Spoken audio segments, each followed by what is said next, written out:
Hi, everyone. Welcome to this panel for the 2025 Right Hive Conference, Engaging Your Audience. My name is Bianca Breen. I'm the author of Made of Steam and Stardust, and I will be your moderator today. So, we are talking about how to handle interviews and panels, how to engage with your audience. I think, particularly when you're a new author, because it can be a very scary space to enter into. So, hopefully, we have all the very helpful tips for you today. Panel, I would love to hear from you. Tell us your name, tell us what you write, tell us about your latest book. Annie, would you like to start? Sure. I think are we going in alphabetical order or country-wise? That's all good. I'll kick off. Thank you, Bianca, and thank you, Right Hive 2025 for having me. So my name is Annie McCann. I am an Indonesian Australian author from a place called Western Sydney, which is in Australia. And so I am on the land and the waterways of the Barramadigal people of the Daru country, which is Parramatta, for those who don't know where that is.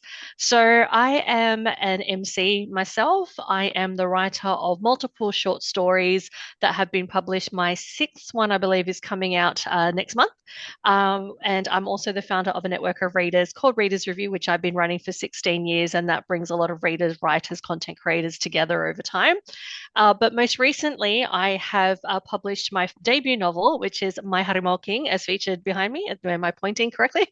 Um, and this very quickly elevator pitch. It's a middle grade time travel, I should say, urban fantasy that starts in Parramatta, follows the adventures of Sumaya Jackson, who's loosely based on me. She's Indonesian Australian Muslim girl from Parramatta.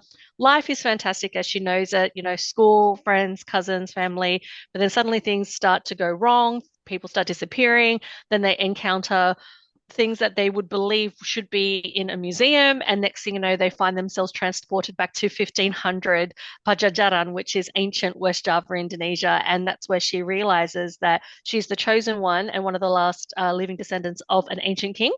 But that doesn't mean that she's a princess and she's in charge of stuff. She's actually been given a burden, which is to stop her family line from being wiped out, stopping a prophecy from happening, and saving her family and friends before it's too late. So, My Heart Mocking has just hit the shelves about 5 days ago, and it's available worldwide. There you go. That's Yay, me. Thank you. congratulations. Thank Um, you. so exciting. And Nicholas, terrifying. oh, yeah, memorable choice.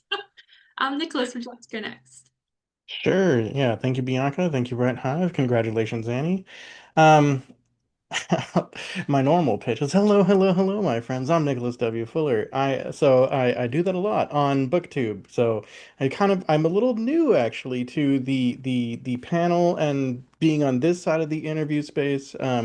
In part because over here this has just dropped at the time of the convention. It will have just dropped the other day, and it's free for this weekend during the convention. So please, I will in the Discord chat, I'll drop a link where you can go get it, the ebook for free. Please go do that. Help support me get the eyeballs. But it's a science fantasy story. It's a prelude novella to a bigger trilogy in a bigger world. But quick, fun, action-packed read. It's a little bit of political intrigue, dash of humor, good fun. It's free. What do you have to lose? But anyway, yes, usually I'm on the other side of the interview space, and I've done close to like 100 different interviews with authors on my YouTube and that sort of thing. So I think I'll be bringing a little bit of that perspective to this panel, but I'm really looking forward to it. Thank you. Excellent, thank you. I think we have a really good mix for this discussion, so this is really exciting. Angela, thank you. Yeah, I'm really, really excited to be here. I love this. My name is Angela Montoya, and I am the author of young adult romanticises Sinner's Isle, A Cruel Thirst, and forthcoming Carnival Fantastico, which doesn't come out until February 2026. But my latest release, A Cruel Thirst, follows a terrible vampire, like not morally bad. He's just really bad at being a vampire. And so he wants to reverse what's been done to him and instead bumps into a wannabe vampire huntress, and sparks and daggers fly when they first meet. And it's chaos. It's fun. It is set in 18 late 1820s Alta California. So basically Mexican vampires, which is really, really fun. I am the co-host of a publishing podcast called Of the Publishing Persuasion. Myself and my co-host, who is Australian, Which is really, really fun. She's a blast. We interview authors at all stages in their career, agents, editors, just people that are in the business, and really like to just like know who they are, what makes them tick, and really and truly, people in the writing space are just the most magical humans. So we really have the best time doing it. Definitely. It's a lot of fun. They're really great people. Um, but it can be kind of scary to try and find those spaces and talk to people at the same time. Um, so how do you find interviews and panels to participate in? Angela, I want to go back to you because I think you might have the most books published out of all of us. How's your experience been? How do you find interviews and panels to participate in? How often do you get approached? How does that look for you? Yeah, I think, and I feel like every author, I'm sure, has vastly different experiences. And even authors that are on this within the same publishing house, the same imprint, will, I'm sure, have different experiences. For me personally, it's been really great. I have an amazing publicist that does do a lot of the heavy lifting in, as you know, finding different conventions to go to. So she does a lot of that. However, a lot of it I have found myself or through my different writer friends. There's been a few conventions that I got to be a part of just because I knew a writer that was going, and that they suggested, like, why don't you try, like, put your name in and see what happens from there. So I feel like for me, it's kind of a mix of all the things. Even before I queried, I was on social medias trying to network and just meet other writers, readers. I mean, I was a bookish person first, so I was always just like wanted to be in reader spaces. So I was always like building this network before I even started anything. And I feel like once I finally had a book deal, more opportunities came because I was already there and meeting new people. And it's not like I have a huge following or anything like that, but I've built these relationships and these friendships. And so a lot of it is just them reaching down and pulling me up. And when I get to a new space, asking my friends to join in as well. So yeah, I feel like I've been really, really lucky in the fact of I do have a team that really wants to put myself and my books out there into the world. And plus I'm in a romantasy space. So there's like a lot of really fun conventions that are popping up that are romance based. And so that's really, really fun. And then when you go to these conventions, you're just networking the entire time as well. And so new opportunities come from the other opportunities. So basically, I've just been out here putting my name everywhere I can and meeting whoever I can, which is hard because I'm actually really, really introverted. But I've forced myself out of my discomfort or comfort zone and did it. And so here I am, like getting to chat with you guys, which is awesome. Perfect. Thank you, Angela. It's really interesting that all four of us have come from like a community first. Like Nicholas, you have your booktube, and you have Readers Review. I have something called YA for WA, which is a little community in Western Australia that brings together the readers and writers of YA. It's been such an amazing experience, and you kind of start it for the love, and then opportunities do kind of roll in. But it is hard work at the same time. So Annie, what came first for you? Was it building that community, Readers Review, or was it moderating? Because you do so much moderating as well, and so many interviews. What kind of came first for you, or was it hand in hand? Oh, that's an interesting question. So, actually, Reader's Review came first for me. So, very quick backstory. I was that crazed fan of Twilight back in 2008, and We all were. everybody, We've yeah, been everybody there. I knew was reading, and it was, oh, are you Team Jacob or Team Edward? I said, forget it, I'm Team Samuel Lee, and we were talking all about this on Yahoo Messenger or MSN, and it just came to me one afternoon. I was watching TV, actually, thinking, how nice would it be if we all just sort of got together and talked about what we loved the most? Now, admittedly, I was that kid who didn't like reading in school school because I didn't like being forced to read texts, which is why with Reader's Review, we don't analyze a prescribed text. We just have a theme for the month and everyone's free to review, whether it's new, backlist, old childhood favorite, which is basically why my to be read pile has exacerbated over the years, and that's how we met new people. So that's how it all started, and then over time, I discovered that we could actually bring authors to Reader's Review. So the very first author I had at Reader's Review as a special guest was Kate Forsyth, one of Australia's most best-selling authors ever. Yeah, she was our first guest, and that was the time when she released Bitter Greens, which is still one of my absolute favorites. And over time, we had more authors coming in because it was win-win for us. Like we got to, learn about their journey because, to readers, writers are rock stars, and we got to, hang out with them and learn their journey. And then in turn, they got to share their creativity with us. And then over time, I started blogging because we wanted to capture the book recommendations that we were all talking about at Reader's Review. So we did have a blog for a while, and then that transitioned to, I think, Tumblr for a while. Then we've got Instagram, of course. And I think sooner or later I'll probably move to book talk. Who knows? Technology is always changing.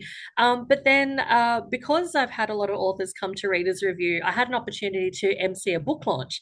And that was when Lynette Noni was releasing Fardasia. If she's another bestseller from Australia as well, fantasy novelist. And when I was there hosting her book launch as a blogger and a Reader's Review founder, it was there that someone had discovered me emceeing a book launch and offering me an opportunity to then MC a literary panel at a convention called Supernova. And then from there, it just sort of, went into a trajectory from, emceeing Supernova to emceeing Oz Comic Con to Book Fair Australia, Sydney Muslim Writers Festival. Just this year, I did my first Sydney Writers Festival as a MC host as well. So it just sort of evolved from there. And then over the years, learning about everybody's journey and everybody's writing, I had that tick that, oh, I want to write something. I want to create. I want to produce. I just didn't know what. But as an Indonesian Australian who loves fantasy fiction and adores fantasy fiction that's derived from cultural mythology, folklore, and legends from around the world, I spent years looking for one that had Indonesian representation and came up with none. To this day, there's only a couple of Indonesian authors I know, but they're in sort of the rom-com or contemporary space, and they're fantastic. But Indonesia being like rich with mythology and folklore, there's just nothing that's been captured in Western publication, and that was sort of my inspiration to start writing. And I then, I was too scared to write a novel at first, which is why I started slow and I went with short stories. And my short stories put West Java, which is my cultural background, on the map. There's a lot of legends that I captured and wove them into an original story. And then I sort of upped the ante and wrote my novel. And that was 4 or 5 years in the making. So that was pretty much the journey. It started from that community, getting everybody together as readers, and then sort of branching out to authors, learning their journey. And you're thinking, I want a piece of that. And thinking, why did I do that to myself? Going through that writing journey. But it's a learning experience as well, and learning because every author has a different journey, and just it's a fascinating one every time. I've been hosting places like Supernova and Comic Con for, I don't know how many years has it been. I can't math on a Friday. It's like 2017, I think, since I was doing those things. But every panel, I learned something new. Something new comes out, and it's just added to that journey and that learning experience, and one that I'm very grateful that I've had. Thank you. It's incredible. Yeah, I'm so glad I found you in your community, Annie. Obviously, fellow Australian, so Yeah. absolutely love it. Admittedly, we're at opposite ends of the continent, but we are very close in contact. Yeah, and we've been in That's this Australia. before. Nicholas, tell us about your experience going hand in hand with BookTube and interviewing authors. Yeah.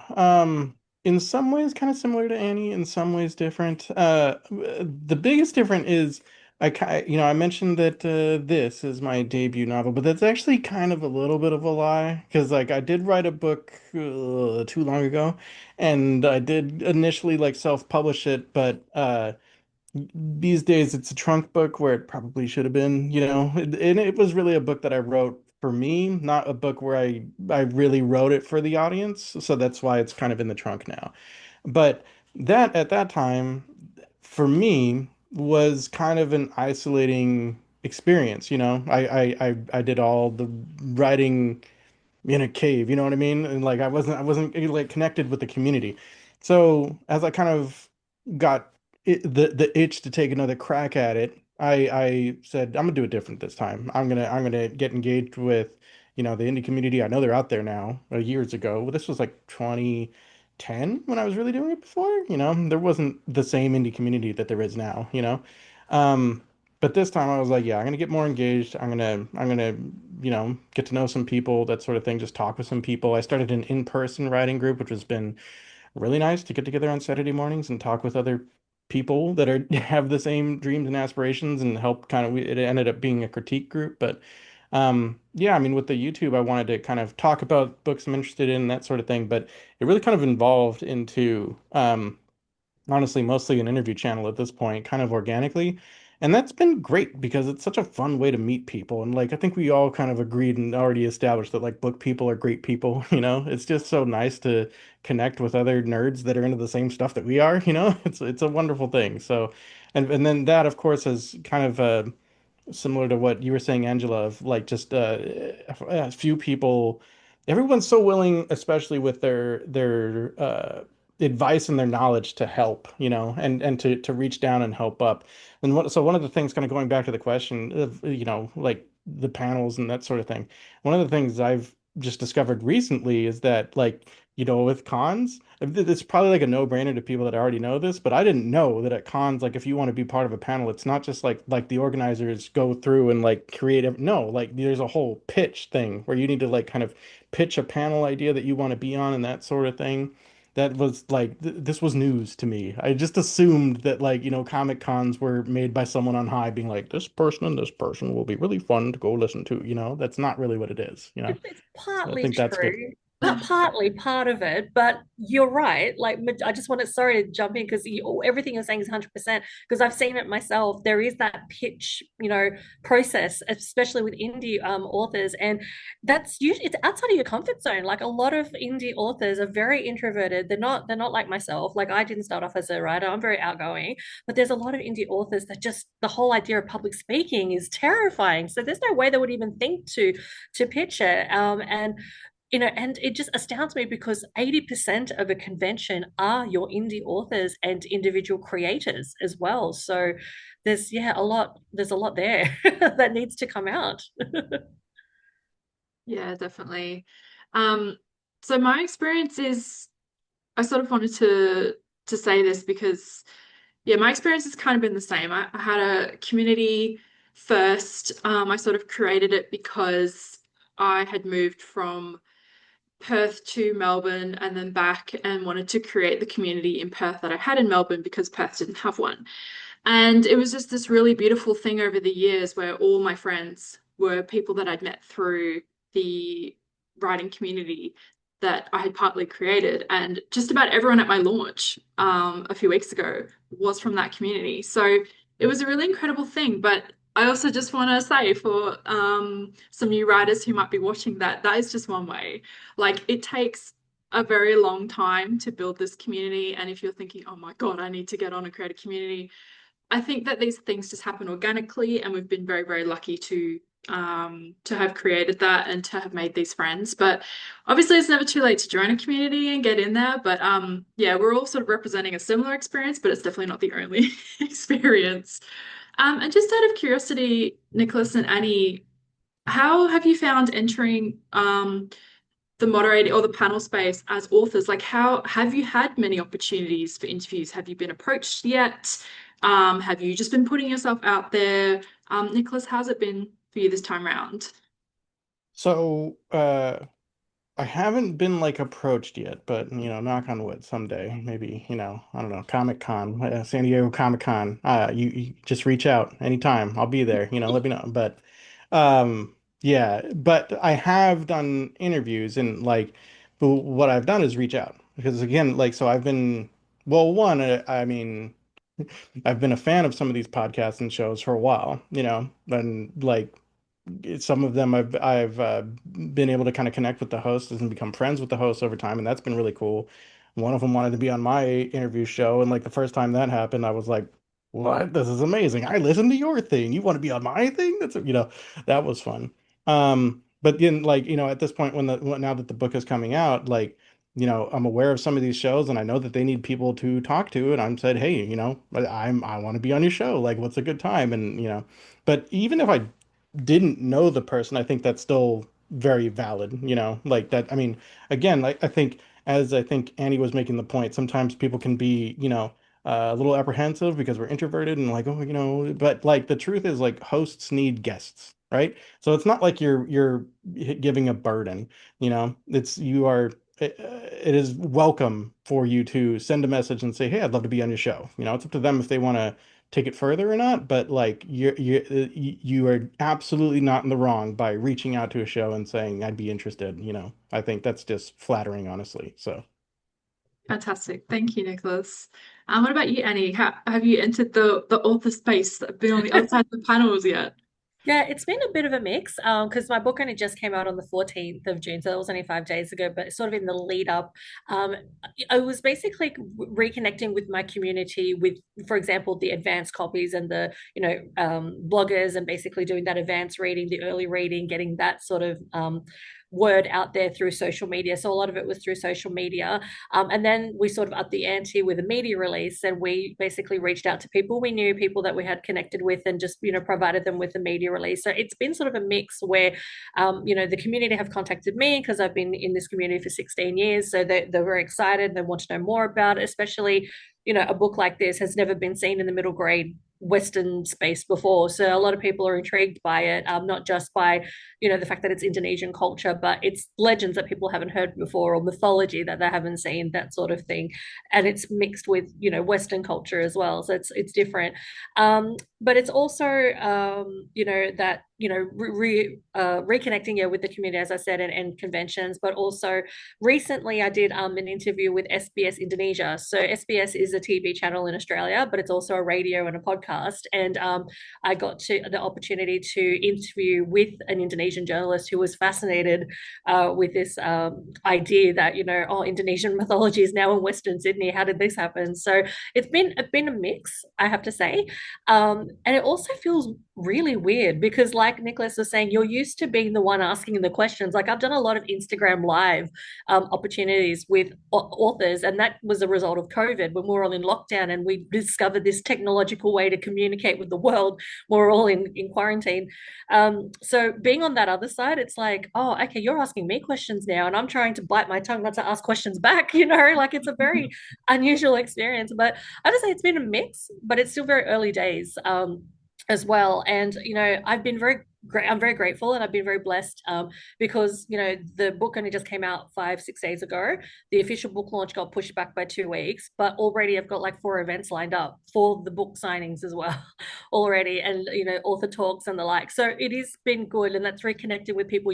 So yeah, networking is very important as part of that. I think that whole building that community or joining that community, only good people come from that, and only good things can come from that as well. So it works hand in hand with your writing and connecting as well. Yes.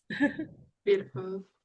On the back end of that, I don't know if Nicholas and Annie found this, or Angela with the podcast, but when you go from moderating for so long, I thought I'm good at public speaking. Like this will be a breeze, talking about my book, like whatever. I'm fine with being in front of a bunch of people. But as soon as it was flipped and I was the author, struggled. I felt like I had gone right back to the beginning because I wasn't in control anymore. I wasn't sitting there like with my questions all planned out. I know exactly how to do it. Like I'm only speaking one sentence and then I'm sitting back. I kept losing my train of thought. And I think it really comes from a place of being quite self-conscious, and being like, don't ramble, no one cares what you have to say. Do you know what I mean? And then suddenly, actually, please talk a lot because people are here to listen to what you have to say. And I feel like I've had to relearn absolutely everything. That has been a really surprising struggle for me. So I think you kind of, yeah, never stop learning. It's always going to be tricky. I feel like I'll get used to talking about this book and then have to learn all over again with another book. But I think a lot of it's definitely practice as well. But it's terrifying, but let's talk about the good things. Angela, can you talk about a time when you had this really memorable, successful, like just brilliant panel or interview, and as an author and why you think it worked so well. Yeah, I mean, I read these questions ahead of time and I was thinking about this, and it's funny because, well, just to go back to what you were saying about nerves and how it is interesting when you switch from being the asker to being the asked. It's so intimidating. And I think just getting on stage in general is very intimidating. But when it's like about you, for me, I really hate it. Like, even today, I was thinking, oh, when my next book launches, I don't want to do my own book launch. I don't want it to just be about me. It's so nerve wracking, especially if my parents are there. Oh, the worst. But each time it does feel like it gets a little less painful, or you learn or you remind yourself, I've done this before. I'm going to survive. Turns out I will live after I get on stage. Because every single time I'm about to do anything, I'm like, I probably am going to pass out and just die right this moment. But I haven't yet. So, it's just like a constantly learning and reminding yourself and your own body, like, we're going to be fine. But for me, one of my first sort of out of body experiences, I got invited to, for my first book, for my debut, Sinner's Isle. I got invited to be on a panel at San Diego Comic-Con. And when you think of Comic-Con, it's the Mecca, like it's the dream place to go, just to go. And I got to go because the panel was about shadow baddies. Um, my first book has a witch, and she has these phantoms that she controls.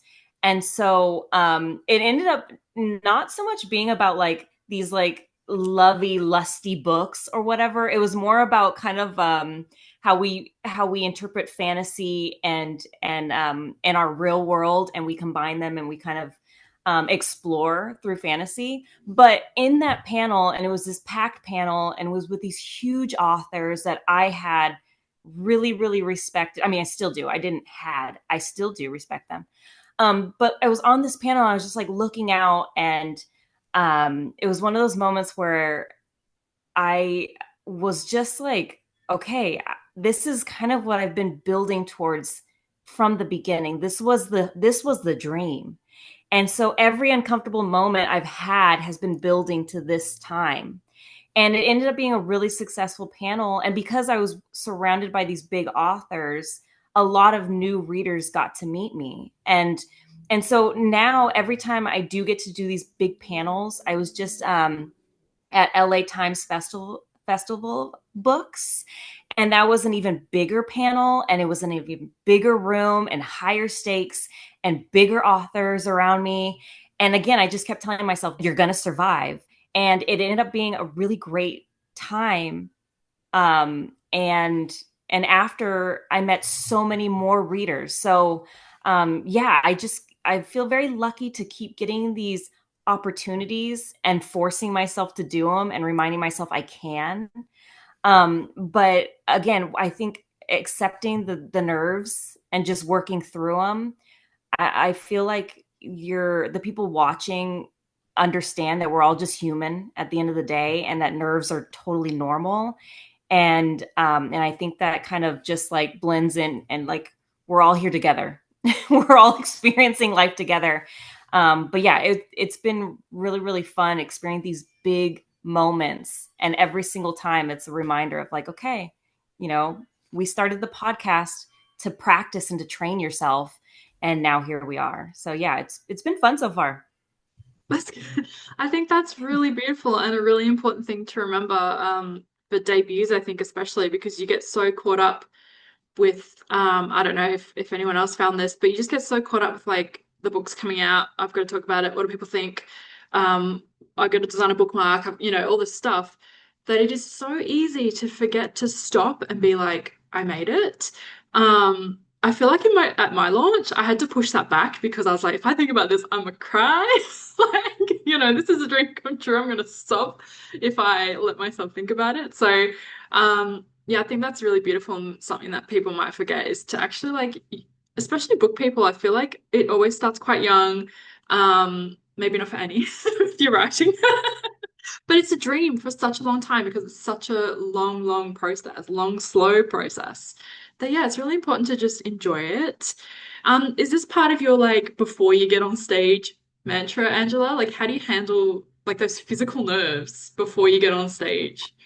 Oh my gosh, I'm sweating. I'm a mess. I'm usually just like mumbling to whoever's around me, like trying to just joke and forget what's happening. I also I do listen to like affirmations before I leave the hotel or anything. They're I hope they're they're called bad bitch affirmations. So that's what I'm listening to. I'm in there like, yes, I am. I am that girl. And so every time I'm walking in, like totally faking it, but I believe it, by the end of the time. So, yeah, on YouTube, bad bitch affirmations, the hype version in particular. Yeah. I'm gonna write that down. Annie, what about you? Because you just exude confidence all the time. You said that you're an extrovert. You're such a natural. Do you get nervous? How do you handle that if you do? You know what? My mum probably would tell you that I started talking in utero because they reckon I haven't. I think I was talking before I was walking. So talking does come quite naturally for me. A lot of people will tell you that.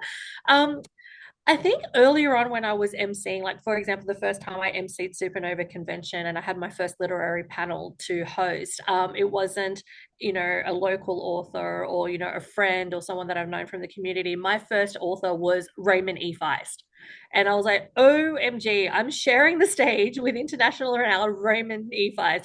Don't say anything stupid, Annie. Be cool. Be cool. He's human. It's okay. And you're in a room full of readers. So I had to just sort of remind myself, or maybe put myself in a place that, oh, I'm just meeting Raymond E. Feist for a coffee. We're just going to have a chat. Lucky for me, he really knows how to engage a room. And I think I asked a total of maybe 2 or 3 questions before the audience all had their hand up and they wanted to engage with him. So that was very helpful.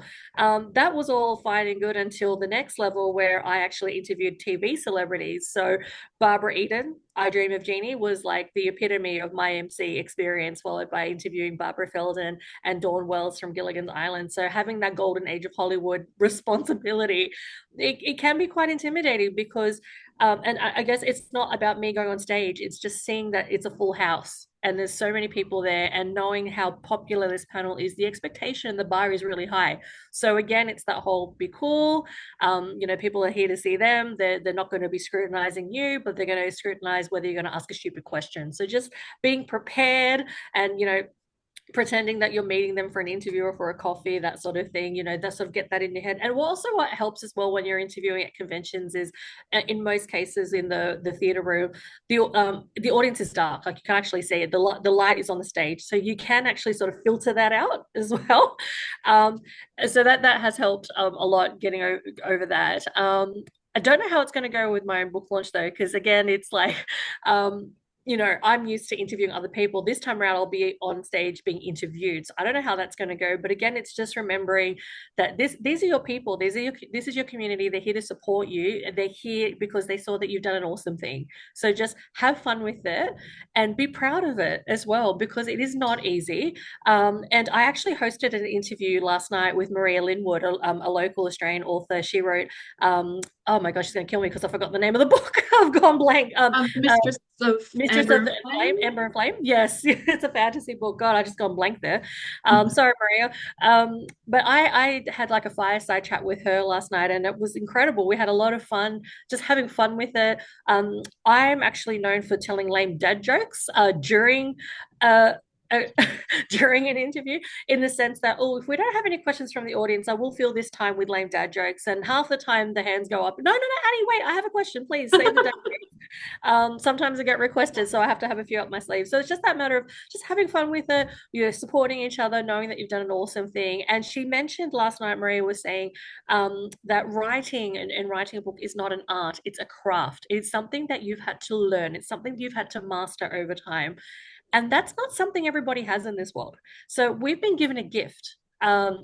In some way, shape, or form to produce what we have. And whether it's indie, whether it's self published, traditional published, hybrid, it is still piece of literature.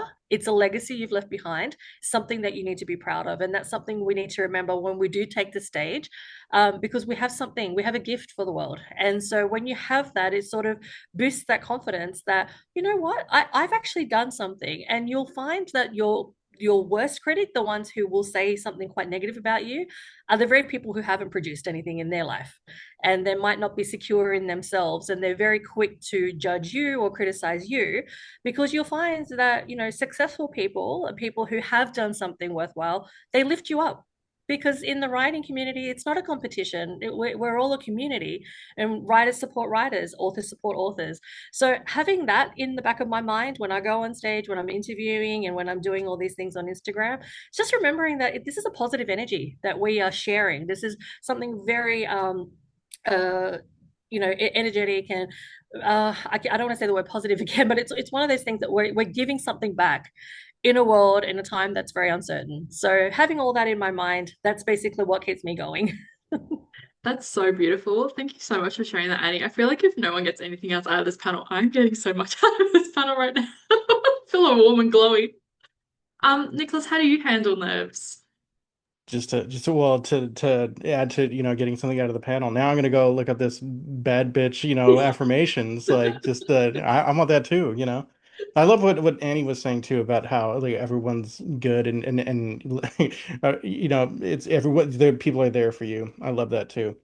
So how do I handle my nerves? Interesting question. Um, Honestly, like, I from the interviewer side, I rarely feel nerves because I think like what you were saying, Bianca, I'm like, I just gotta say a line and then just sit back and let them go. You know what I mean? And that doesn't ever feel hard. But from the other side, it has been, I've done, like I said, like a few little interviews so far. And initially I felt very nervous about it. So number one, I went to like a safe place, right? My first interview was like people I knew that were going to be chill. You know what I mean? And I knew that we're gonna have like a fun time.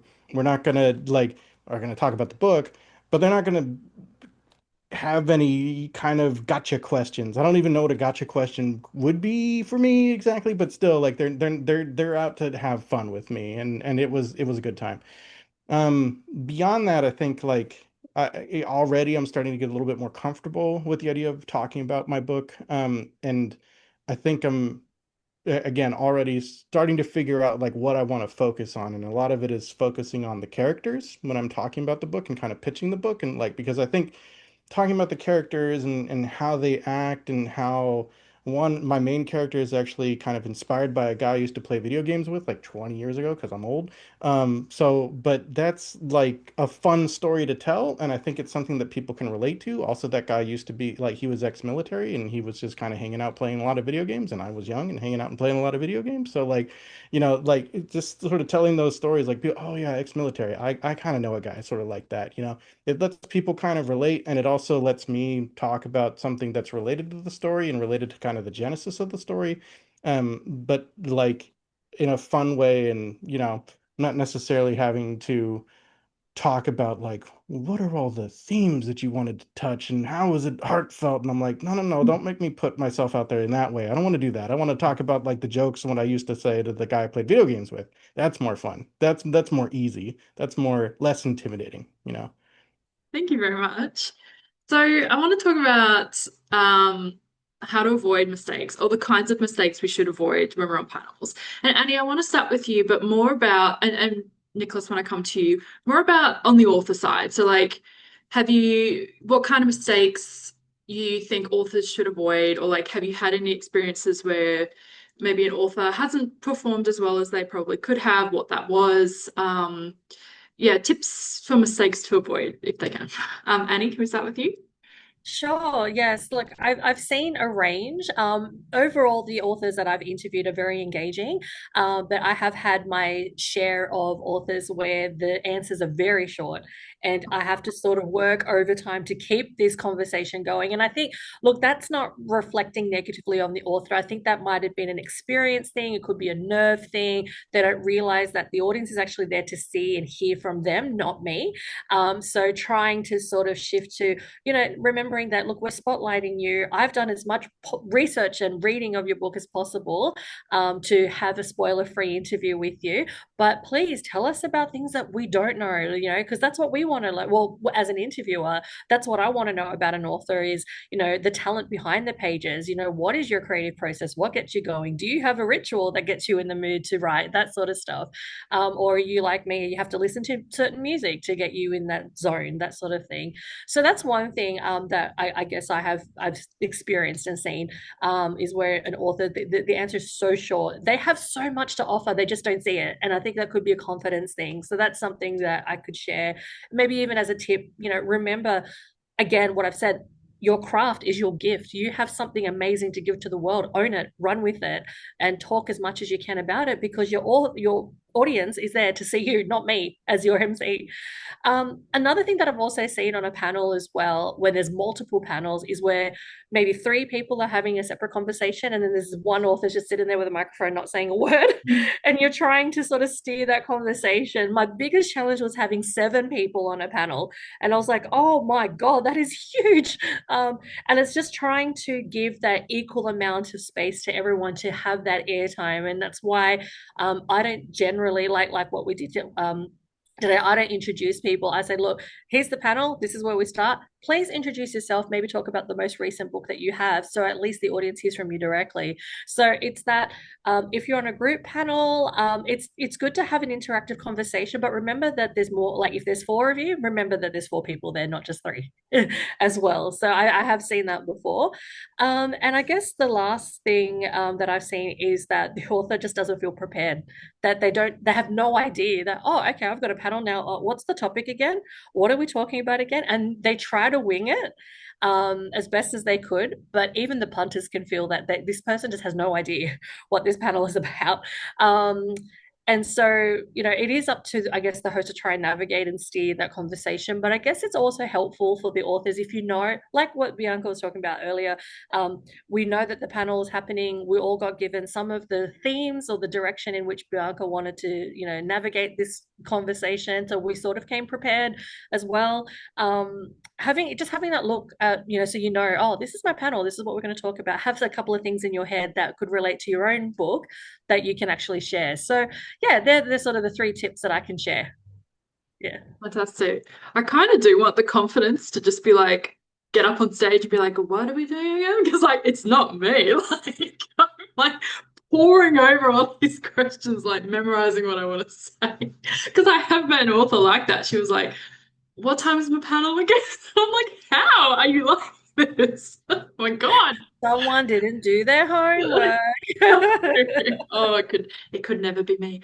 Yeah. You can get away with it a little bit when it's a virtual panel in some cases, because I felt like that too with Instagram Live. But it's when you're talking about like live panels, like, Angela, I have envy because you've been to Comic-Con in San Diego. Like, I want to go there one day. And, like those public panels are the ones that I was referring to. Yeah.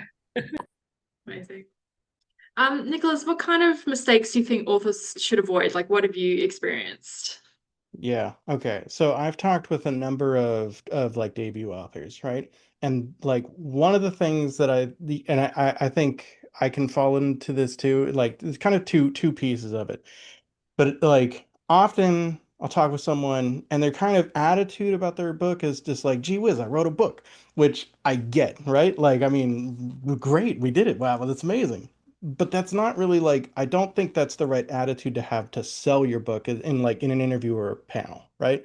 I think when you're asking someone to read your book, you're asking someone to spend a big chunk of time in your world, in your words, right? And if your attitude about it is like, oh, I can't believe I did it, like that's not gonna sell them, that's not gonna inspire the confidence that the reader is gonna need to join you in your world for maybe a weekend or a week or a month if they're a really slow reader and they only read sometimes.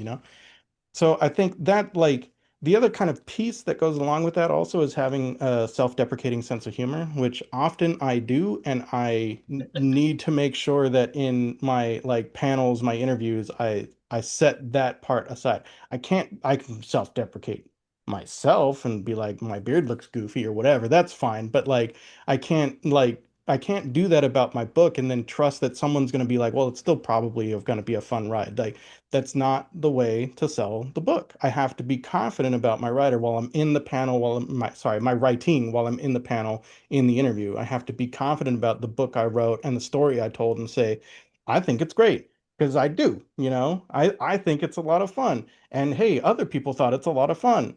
And you just need to really focus on the positive, whatever the positive is, even if like you're gonna come out and be like, listen, my mom really loved the book. Like that's so much better than going like, I can't believe I wrote a book. I think so that kind of confidence is, I think, the key that I think sometimes is missing, and I do think that's a mistake. You need something that you can kind of hold on to inspire the reader to have confidence too. Amazing. Thank you. Angela, do you want to weigh in on mistakes? Yeah, honestly, exactly what Nicholas said, and it's I can attest to that because I lived it. That is me. I am that girl. When I first, like, one of my first book conventions, I was signing books in the line, and I was just kind of being like that. Oh, it's a good book. Like I didn't like I was so nervous that I was just like, or don't read it. I don't care. Just thank you for buying it. You don't even have to open it. I appreciate it. It's just this little book I wrote, and my friend who was standing there was like, "You need to stop right now. It's not just some little book. People are here to get their books signed by you. They want to know about this story." And I literally, like, even after she said it and she was standing right next to me, the next person that came in line, I did it again. And it was just like so instinctual of myself to be like very much like, oh, it's okay, like if you don't like it, it's fine, thank you just for being here. But at the end of the day, if we are out here trying to sell our books, we're trying to get our stories out, we can't be like that. And it's so hard. It hurts my soul to like try to sell and pitch my stories, but that's what we're here for. Like, we're on these panels, we're going to these book conventions so people can see your books and learn more about you. And so yeah, being on panels isn't just about like, oh, this is my little thing, like, thanks for being here, everybody. It's not that. It's you telling what the story is. And I think a lot of that also is understanding what your story is. Not pitching it as one thing when it's really another. And so for me, like, as I even after I wrote my books, I learned a lot about what my story really and truly was from my readers, and a lot of things I was really surprised about. And I listened to them about what their favorite parts were. And that's what I started like, okay, this story at the heart of it is this happening. And I'm learning it because I'm seeing it through other readers' eyes. And there's things I didn't even realize that they're taking up on. And so then I started moving in that different direction when it came to pitching my stories. So yeah, I think it's very much what Nicholas said, of just like not just flinging yourself out there and like being like, but actually having that confidence, even if it's fake confidence, of just going out there and selling your story, because really and truly it is a story that's worth readers getting and seeing and living in. So if you're there, it's because you're there for a reason. I am once again getting so much out of this because I am also that person. I'm like, if someone's like, oh my God, what's your book about? I'm like, it's just like YA fantasy fun. Like, and even I have had people pull me up on it when they've asked what my next book is. I was like, oh, yes, it's just another standalone YA fantasy. And they're like, just? Um, and this is funny because my next question for you was going to be, how do you handle questions that you weren't expecting or don't know how to answer? Angela, I've got a question for you that I do not have written down. So how do you how do you get that confidence? Help me. So do you just like start to memorize lines? Like, oh my God, so if someone asks me, I've got to remember to say that it's about this, this, and this, or is it just like taking a breath and remembering what not to say? Like, how do you sort of get that confidence? Because it is really hard. You're like, here's a piece of my soul and heart. Read it if you want, I guess. Yes. How do you Oh learn my gosh. confidence? I don't know. I'm still learning. I'm still working on it. I feel like every time I have a new interaction with a reader, I'm building the confidence through them. One of, quite honestly, the coolest thing, because honestly and truly, I started writing particularly young adult because, well, for one, I love young adult stories, but I also have young adults living in my household. I have teenagers, and I wanted to write stories where the characters look like my kids.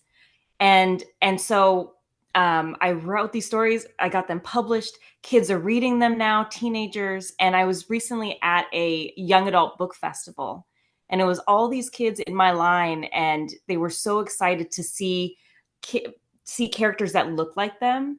And honestly, it was the biggest ego boost I've ever had, because teenagers, for one, are really scary, and they're going to tell you like it is. And if they don't like you, it's the worst thing in the world. They're so intimidating. And so seeing them really enjoy these stories has given me the confidence. And again, like what I was saying before, of listening to what the readers are enjoying about your story is the thing that I cling to now. My first book, Sinner's Isle, yes, there's pirates, there's witches, there's all these things, but there's these side characters, this one side character in particular that so many people really and truly love. And so I talk about him a lot, and I talk about how I see myself in him.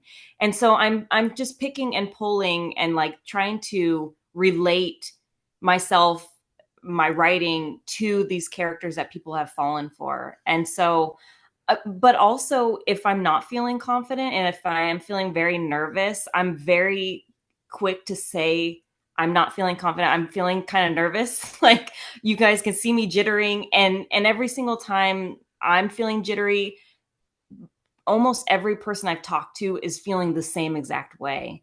And again, that's, I think, a really beautiful play thing about the bookish writing space is we're kind of all of the, we're, many of us are just these vessels of nerves that are just, we have all these stories in our heads and all of these magical things going on. And so we're feeling all of these things. And I think we all just kind of relate to each other. And so my co-host of my podcast, she always just reminds me, like, at the end of the day, we're all just bookish people. We're all kind of nerdy. We're all a little sweaty. We're all just here, like, living. And every time I think about it, I'm like, yes, we're all just sweaty messes. It's great. So it really comes down to practice and experience, really, doesn't it? Yeah. No, that's amazing. Thank you so much. So just to loop back to my previous, what I was going to move on to, which was how do you handle questions that you weren't expecting or don't know how to answer? Because I feel like that is kind of terrifying. And I always thought the norm was to say, it pretty much is the norm that if you're on a panel, you do get questions and discussion topics sent to you beforehand, but not always. And I have had experiences with authors who are like, no, no, no, I don't want the questions. I just want to, fly by the seat of my pants. Annie, have you had that experience yet? Have you had a question asked to you that you didn't know how to answer, or that threw you for a loop? I've been lucky enough in the sense that with the conventions I go to, questions that we do get asked in panels are always screened by our volunteers. So I've actually been very blessed and grateful for that, because they get screened so they can't ask anything controversial or anything like Right. that. But look, if I get a question that I don't know how to answer, I just keep it real and say, I just don't know. I'm sorry, I don't have an answer for you. I mean, there's no point in dancing around it, because you lose your integrity as an MC or as a host or as an author when you're trying to wing it and it's quite clear to your audience you don't know what you're talking about. So there is no shame in keeping it real, because we're just people, and at the end of the day we might not always have the answers. And like I think a lot of us have said, whilst we had a lot of experience behind us and we've done a lot of creative work or interviewing, it is a learning journey as well, and we never stop learning. We're perpetual learners at the end of the day. So it is very plausible that there will be times where I will tell you, I don't actually know the answer to that question, but hey, you know what? What's this space? I might actually have an answer one day. So watch my Insta. I might have an answer for you. That's how I would handle it if I had a question I couldn't answer. Yeah, fantastic. Nicholas, what about you? Have you had an experience where you just didn't know the answer? So, kind of, I've had an experience where they sort of asked a question where I felt like the to properly answer was going to give too much away of the book. So, one, I had to think about it for a minute, and I just told him, like, let me think, and, like, that was fine.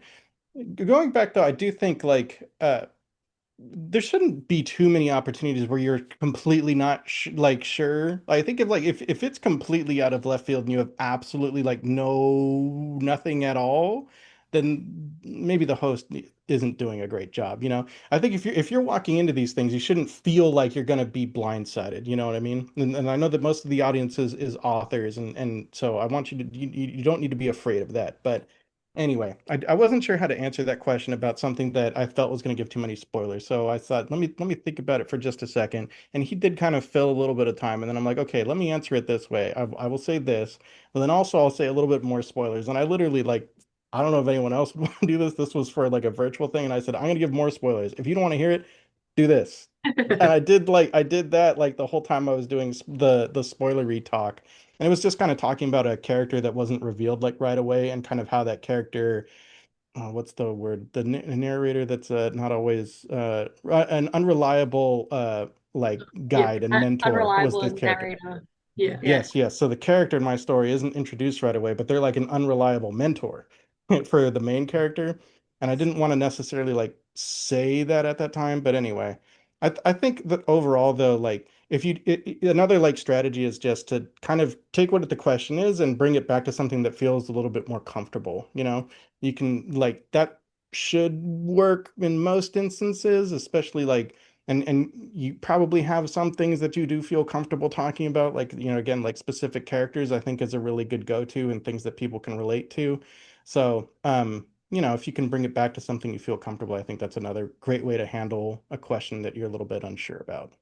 Yeah, fantastic. I think it's hard to, you think when you're on stage in front of like dozens of people that you can't take a breath, like, because it is a very stressful space, but I think it is important to remember that you can just take a second to think about it.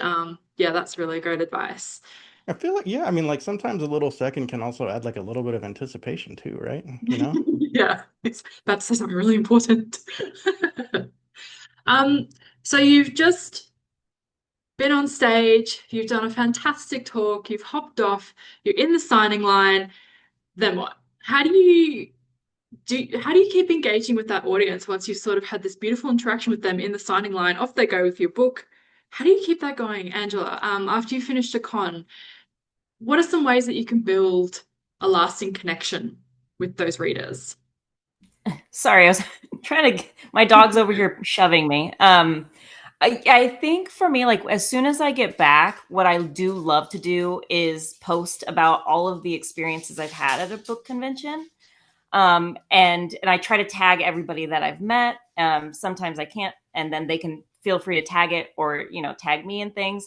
But I really try to, yeah, like post all the pictures I've taken, which usually is like 5 random shots that are like action shots that are really terrible.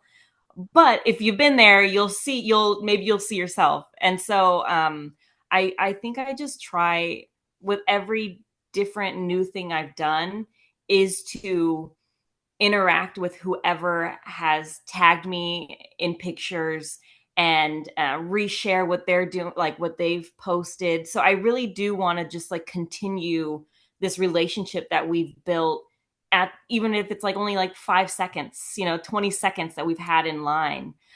Because truly at the end of the day, we're doing this because we want readers to find us, and they're the most important people like in our careers, and it's so special. So that's what I do every time I go back from something. I always check everything to make sure I see anything that's I've been tagged or mentioned in, and try to just kind of like build from there and keep going. And then it's been really fun because there's been certain readers that I'll see at one convention, and then I see them at another one, and then I see them the next week. And sometimes it's they're coming for me. Sometimes it's just a happy accident that we're seeing each other again. I try to always remember them. Maybe it's not a name because I can't remember my name most days. But if it's a face or something we're laughing about in the elevator, like I really try to stay focused on those instances because it's, again, I just love bookish people. We're just so great. We're all so amazing. Definitely. Nicholas, what about you? You've already sort of got a community in an online space that hopefully do eventually become your readers. But how do you keep this connection going?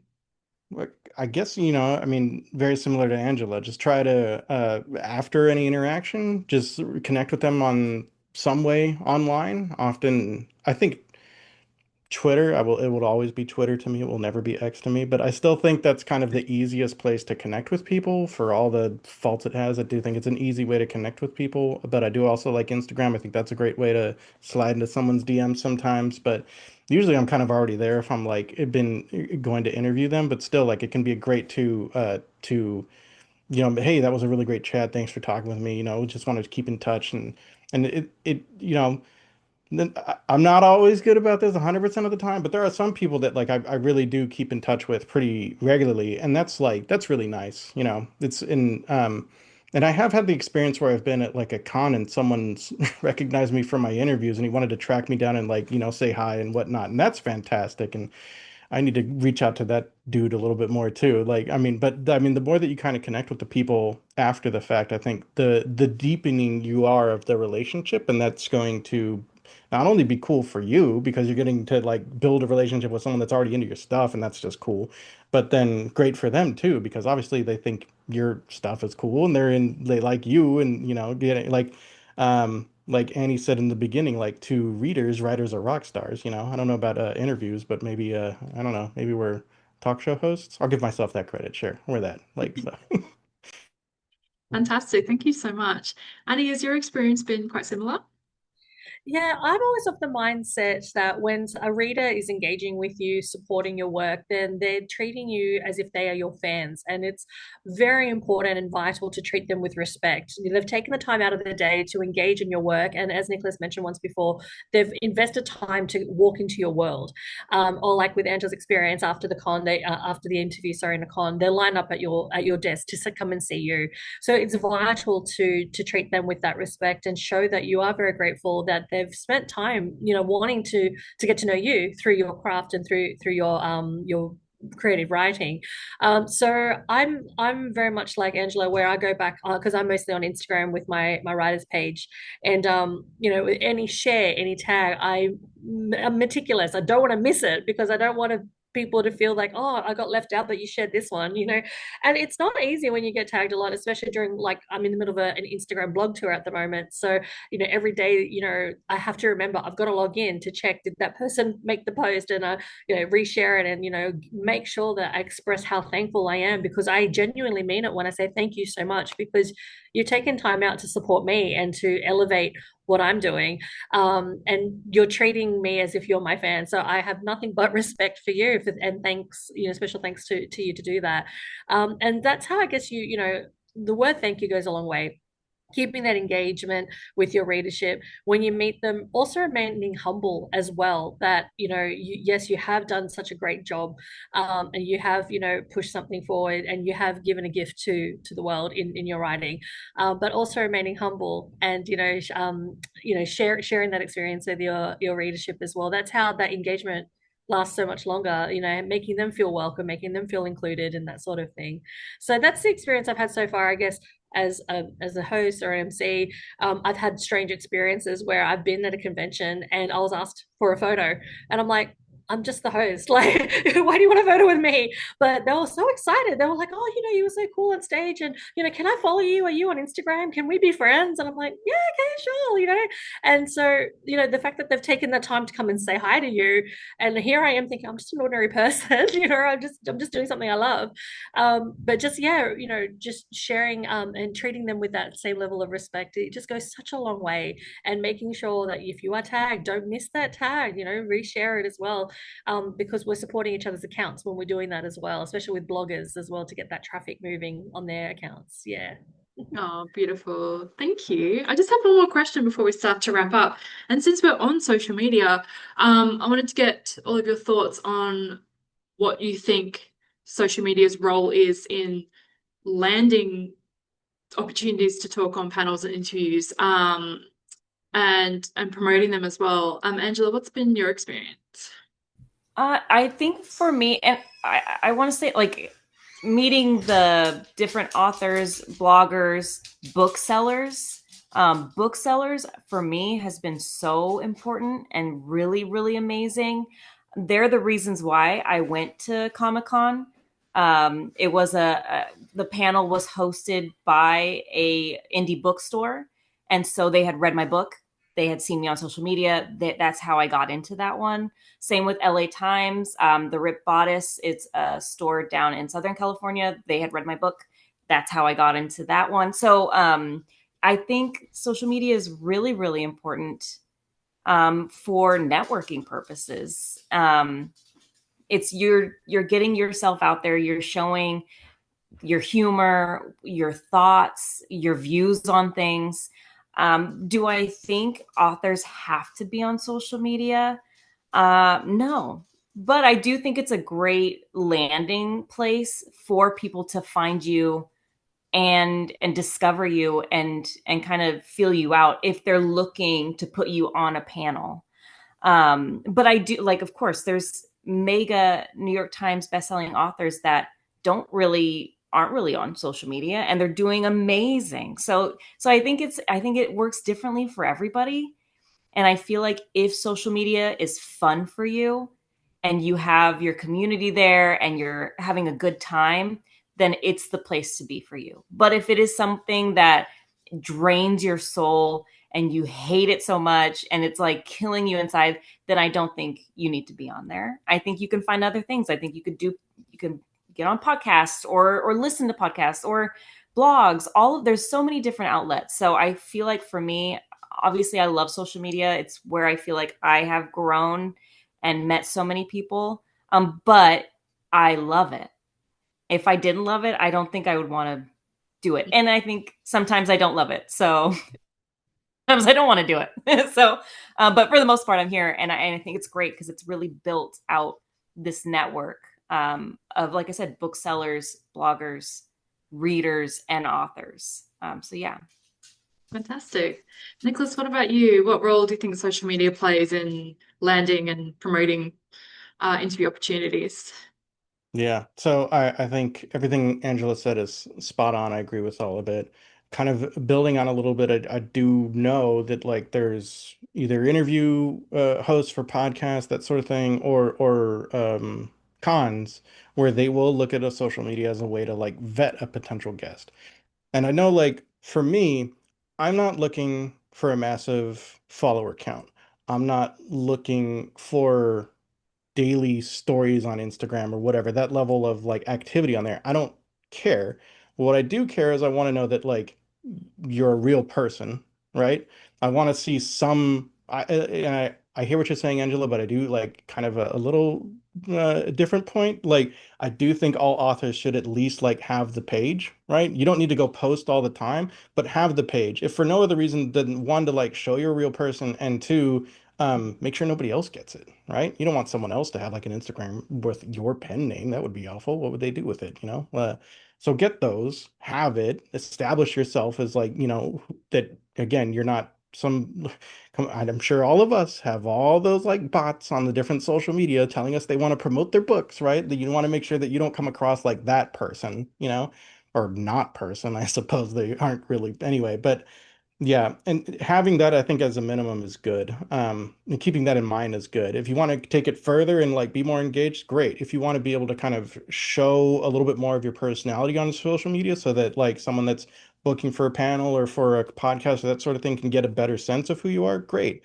If you're also, as these two lovely ladies are sure to do, I'm sure you do Bianca as well, so three lovely ladies. If all of you, you know, if you're sharing all the times that you're tagged and cross-posting and that sort of thing and helping drive engagement amongst the things that you're participating in, that's going to be great for you too. But at minimum, have the thing and show you're a person, you know? Fantastic. Thank you. And Annie, what are your thoughts? I'm of the view that I try to use social media for the power of good because I find too much negativity on social media. If it's not shaming, it's attacking, it's cyberbullying, and I'm like, enough. And I came from a community first background, so I was using social media well and truly before I started writing and blogging. Actually, I used it to connect with my family in Indonesia because all of my family are across borders, and connecting with them on social media, posting photos of what we're up to. It was the easiest and cheapest way for us to keep in touch rather than having to call each other all the time, video chats on Wi-Fi, that sort of thing. And then, we used it to connect with Readers Review. Every time there was a book recommendation or a Readers Review session, that was how we would connect and make sure that people knew when things were on. And then we would sort of branch out and follow other publishing houses so we knew when their events were on or when authors were doing signings. So, using that for the power of good and connection, because that's what it's actually there for, not to attack others, or as Nicholas was saying, bots that take over and pretend to be human when they're not. That's not what it's for. In this day and age, I think it's a personal choice whether an author wants to use it to promote their work or to connect with readers and other writers and creators. It's personal choice, but for me personally, this day and age, it's what's here and it's what's now. I often talk about my favorite entertainer of all time, Michael Jackson. He hit superstardom without social media. And I can't remember a time before social media. And I'm thinking, how on earth did he get to that without Facebook, without Twitter, and without Instagram? How did he do it? But it's here and it's here, it's now, it's what everybody uses. And, if we use it for the power of good, and we use it often enough for the power of good, then hopefully that will sort of weed out the non-great people that try to, use it for the power of evil. So it's, I guess, a personal choice. I've had only positive experiences with social media, thankfully, and hopefully will continue to do so. And I also feel during lockdown, COVID, it was a time where technology sort of, showed us, it revolutionized how we connected with people. Like before lockdown, I didn't even think to Instagram live with anybody and video chat with anybody. Like it was such an unknown, unheard of thing until next thing you know, we're all in our houses, we're all locked down. Hey, social media can connect with us with online events and panels like this. And then we've realized, even without lockdown, it's still a fantastic way to connect with the world. And I think, yeah, it's a personal choice. I like using it because it's here and it's now. But I would love to know how someone as great as MJ got to that level without social media, because I cannot remember a time we didn't have it. Just a good marketing campaign, probably. I know. How? Newspapers. Like, who reads newspapers now? I can imagine like Gen Alphas. What's a newspaper? I mean, my nephew's only 8 and he's never seen a postcard. He told me when I was in Indonesia, he's like, postcard? What? I've never seen a postcard because he's in the age of technology and social media. No one sends postcards anymore. And I was like, that made me a little sad. Yeah, social media definitely has its ups and downs. Thank you so much for sharing that. And this brings us to the end of this panel. So, what's just for our last little bit, just for our viewers to take away with them, what is the sort of one tip or piece of advice that you would give to writers starting to enter the interview and panel space? Annie? Oh, sorry. Oh, that's okay. I thought we were going the other way. So new writers that are entering the panel space, number one, breathe. That's the first thing I can tell you. It's as simple as that. Breathe. Remember, you are doing an amazing thing, that there are a lot of other people who are now looking at you because they want to achieve the same dream that you have, and you got there first. So own it. Be proud of what you've accomplished because not everybody can do what you've done, and also just remember that it's something to it's something to own, something to be proud of, but also breathe. If you think it gets a little bit overwhelming, just take a deep breath and realize, no, you know what, I'm bringing something positive in a world of such negative energy. You have the power to try and change this narrative just with a few words that you're saying on a panel. It could change someone's life, it could change somebody's writing aspiration, or even one simple tip could inspire somebody who didn't even think to write to pick up that pen or open that laptop and start writing. So breathe and own your accomplishment. Beautiful. Thank you. Nicholas? Well, I think we've given tons of tips, it seems to me. I hope that the listener feels that way. I mean, we talked about kind of having confidence and talking about it positively, lots of other stuff. What I'll say, and I kind of did touch on this a little bit before, but I do think this is a good ending note. If you're just getting into the space, find a podcast or a panel, like, and maybe a panel host or something, a con that you've been to a lot, a podcast you've listened to a lot, and you know that the vibe, you know the energy, you know you're going to get along with the host. Find something that feels comfortable and safe and hopefully even a little bit familiar. And I think that's going to make it just feel a lot smoother for you, right? And feel more comfortable and more familiar as you're getting into it. You don't need to be like Angela and jump into San Diego Comic Con right out of the gate, you know? And Angela, what's your sort of last word? Yeah, yeah, just shove right into the fire. Just go right into it. No. Yeah, no, I think we I'm going to add myself. We all said so many great things, but I do feel like for me when I first started out, like I had this like really huge sense of urgency. Like I have to get all of this done. Like I was like on Hamilton mode. You know, I was writing like I was running out of time. And I felt like I had to query, I had to do all these things and it had to be now, now, now. Um but I feel like everybody has their own pace and that we're all learning at our own pace again, and that's okay. It's so easy to play the comparison game, like we're starting out at the same spot, this person's already here, this person's doing that. But if you're at a different level and you're learning at a different rate, that's totally fine. Like you do you and you stay focused on yourself, and that's what's most important in this journey. Because I think in order to be an author, you have to be stubborn, you have to have endurance, and really and truly you have to believe in yourself first and foremost, and you have to be your biggest cheerleader. And so you staying focused on your goals, on what you're trying to do, and trying to be better yourself, I think is what's going to set you ablaze, is going to make you the best version of yourself, the best writer. So yeah, I think just like keep your eyes on the prize, and it's okay if it's taking a little bit longer than you were hoping for, because every no, every new step, everything is a learning experience and you're only getting better. I heard so many freaking no's throughout this journey, and every single one has taught me a new lesson. Mostly it's taught me I'm very stubborn and I don't like hearing no. And I'm kind of petty. And that has helped me. So remain petty. It's fine. This is great parting advice. I love it. Everyone stay Bianca, petty. can I just add one very quick Yeah, thing as come on. well? And this is something that I've learned as a writer, is that because Angela prompted me when she talked about the comparison journey. Just because a book is published, say traditional published or one of the big names that we might know worldwide, doesn't mean that an indie author or a small press book is any less quality than that. So if you are a writer that wants to be published, whether it's self-publishing, whether you want to go traditional, it's all about what's right for you and what's going to work for you. And as Angela said, like the journey is different for everyone. And, don't be afraid to, step into that zone if you can do it, and you want to do self-publishing or indie. People need to remember that, going into indie or self-publication, that's a choice. It's a conscious decision that they have made. So not because they couldn't get a traditional publication contract. It's a conscious decision. And I think that stigma needs to be removed across, the bookish community, that it's not about where it was published. It's basically what worked for that writer at the time. I made a conscious decision to go to a small press with my book, Melby You Rose did Publishing too. in Adelaide. Yeah. Yeah, and yes, as you did too. And it's not it doesn't reflect on the quality of our work. It's what worked for us, and now we're leaving it in the hands of the readers. So as a writer, if you're trying to decide on that, yeah, don't play that comparison journey.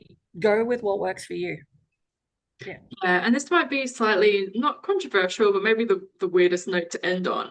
But if the thought of doing all these panels and interviews actually scares the shit out of you, don't do it. Like you don't have to. Like, I know we've just been talking this whole time. They are What really, works for really you? great. But yeah, but sometimes I think the nerves and the stress aren't worth it. And you can just start small with a podcast, say no to that big panel. Opportunities come around again. The community is so welcoming. Maybe with your next book, you feel more confident to do those sort of things. So yeah, definitely whatever works for you. Start small if you want. You can say no. It's not really the end of the world. I mean, if you want to be world famous, then maybe you should be doing more things, but even then. So yeah, I think definitely doing what's right for you. And this has been really helpful for me. I feel all warm and glowy about my journey and my book as well. I want to say a huge thank you to Angela, Nicholas, and Annie for being here with me today. Thank you very much to Right High for having us. Thank you for watching. I hope this has been really helpful. Best of luck with all your books and writing and interviewing. Please check out everyone's books. I have read just Annie's, and I can say that one is amazing, but I'm very excited to read Angela's and Nicholas's as well.